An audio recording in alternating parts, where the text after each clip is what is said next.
Assalamualaikum warahmatullahi wabarakatuh. Selamat datang dan bertemu lagi kita dalam pembelajaran bahasa Indonesia. Untuk pembelajaran kali ini kita akan mempelajari materi di kelas 11, yakni materi teks prosedur.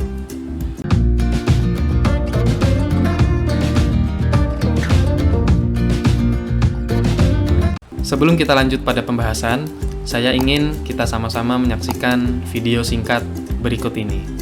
Tips mengatasi grogi dalam public speaking. Pertama, berpikir positif.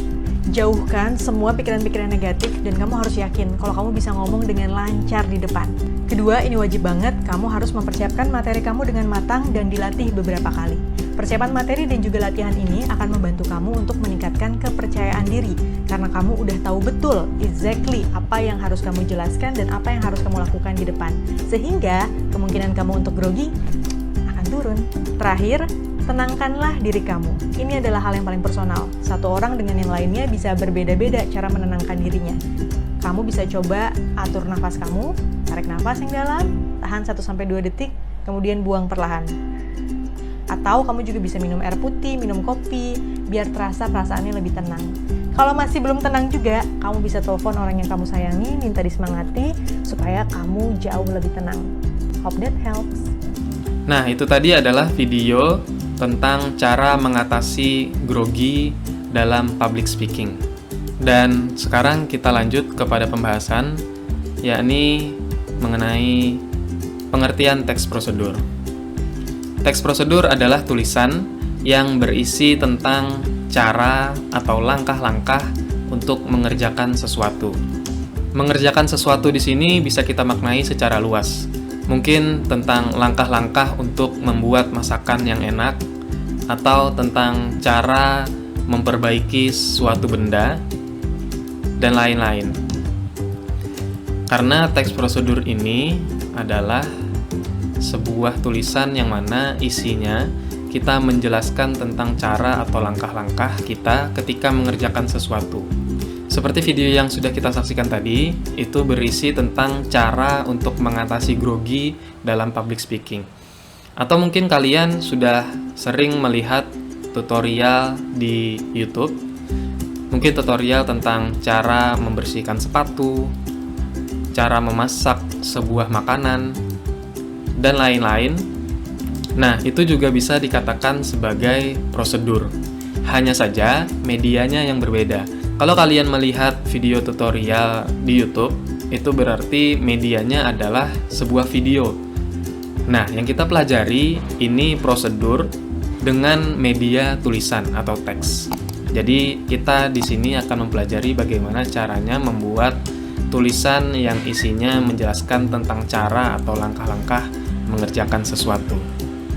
Dan itu adalah teks prosedur. Selanjutnya, kita akan mempelajari tentang struktur dari teks prosedur. Teks prosedur memiliki 4 struktur yang membangun tulisan tersebut. Struktur yang pertama adalah judul atau tujuan. Struktur ini biasanya terdapat di awal atau bagian atas teks, yang mana kita bisa membuat judul yang langsung mencerminkan tujuan dari tulisan itu apa.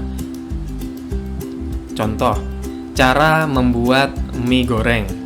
Nah, dari judul tersebut kita sudah tahu bahwa tulisan itu tujuannya adalah untuk membuat mie goreng.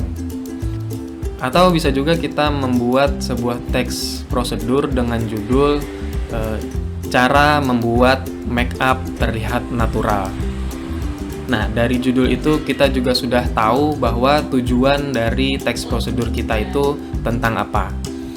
Jadi, struktur yang pertama adalah judul, yang mana judul tersebut mencerminkan tujuan dari teks prosedur itu. Kemudian, struktur yang kedua adalah pernyataan umum. Pernyataan umum ini berisi tentang penjelasan secara singkat tentang apa yang ingin kita buat di dalam teks tersebut. Misalnya, kita ingin membuat teks prosedur tentang nasi goreng. Maka di bagian pernyataan umum, kita perlu jelaskan terlebih dahulu, nasi goreng itu apa? Jadi kita berikan penjelasan secara singkat tentang objek yang ingin kita buat. Itu bagian pernyataan umum. Kemudian struktur yang ketiga adalah alat dan bahan. Nah, struktur yang ketiga ini sifatnya adalah opsional atau pilihan. Boleh ada, boleh juga tidak ada, tergantung dengan teks prosedur apa yang kita buat. Biasanya, kalau kita ingin membuat teks prosedur tentang cara memasak, maka alat dan bahan ini penting untuk disampaikan agar orang yang mengikuti teks prosedur kita yang tentang memasak bisa tahu alat apa saja yang dibutuhkan untuk memasak masakan itu dan juga bahan-bahan apa saja yang diperlukan. Kenapa saya menyebut ini adalah opsional atau pilihan? Karena biasanya juga ada teks prosedur yang tidak memerlukan alat dan bahan. Contoh, misalnya teks prosedur cara menerbangkan drone. Nah, teks prosedur itu tidak memerlukan alat dan bahan, karena untuk menerbangkan drone, itu kita hanya memerlukan satu buah benda, yaitu drone. Maka kita tidak perlu lagi menuliskan struktur alat dan bahan. Jadi struktur yang nomor 3 ini tergantung dengan jenis teks prosedur apa yang kita buat. Sifatnya hanya opsional, boleh ada, boleh juga tidak ada. Kemudian kita lanjut ke struktur nomor 4, yakni langkah-langkah. Di bagian struktur langkah-langkah ini adalah kunci dari teks prosedur. Karena teks prosedur ini dibuat agar orang lain yang membaca bisa mengikuti tahapan-tahapan atau langkah-langkah yang kita jelaskan sehingga orang itu juga bisa melakukan sesuatu seperti apa yang kita kerjakan. Langkah-langkah ini bisa kita tuliskan dengan narasi atau menceritakan dengan bentuk paragraf atau dituliskan dengan poin per poin. Misalnya, cara untuk memasak mie rebus. Maka cara yang pertama adalah 1. Buka bungkus mie, misalnya. 2. Panaskan air di kompor. Nah, itu jenis menuliskan langkah-langkah berdasarkan poin. Tapi ada juga yang memberikan penjelasan di bagian langkah-langkah ini secara narasi atau menceritakan. Nah, agar kalian lebih memahami teks prosedur, kalian bisa mencari masing-masing contoh dari teks prosedur. Kalian bisa cari di koran, kalian bisa juga mencari di sosial media, kalian juga bisa mencari di Google. Jadi, manfaatkan teknologi untuk memperkaya ilmu pengetahuan kalian. Setelah ini kita lanjut kepada penerapan dari struktur teks prosedur. Di sini saya sudah menyajikan sebuah teks prosedur singkat, yakni cara membuat nasi goreng. Saya harap kalian masih ingat 4 buah struktur dari teks prosedur tadi. Kita akan coba mengidentifikasi teks cara membuat nasi goreng ke dalam strukturnya. Nah, kita lihat di bagian atas, ini merupakan struktur bagian judul, yang mana judul ini sudah mencerminkan tujuan dari teks prosedur ini itu apa, yakni cara untuk membuat nasi goreng. Ini struktur pertama, judul. Kemudian di paragraf pertama, ini adalah struktur bagian pernyataan umum. Bisa kita lihat, di sini dijelaskan terlebih dahulu secara singkat bahwa apa itu nasi goreng, sehingga orang yang membaca teks prosedur kita bisa tahu, oh ternyata nasi goreng adalah sebuah makanan berupa nasi yang digoreng dan juga diaduk dalam minyak goreng atau margarin. Nah, kenapa struktur ini penting? Mungkin dicontoh ini adalah nasi goreng dan semua orang sudah tahu nasi goreng. Tapi apabila kita membuat teks prosedur yang mana objek yang akan kita jelaskan di dalam tulisan itu tidak semua orang mengenali. Contoh, tadi saya sebutkan adalah cara menerbangkan drone. Nah, bisa jadi tidak semua orang mengetahui apa itu drone. Maka agar orang setidaknya punya bayangan tentang teks prosedur yang kita buat, maka pernyataan umum ini menjadi sangat penting untuk dibuat di dalam teks prosedur.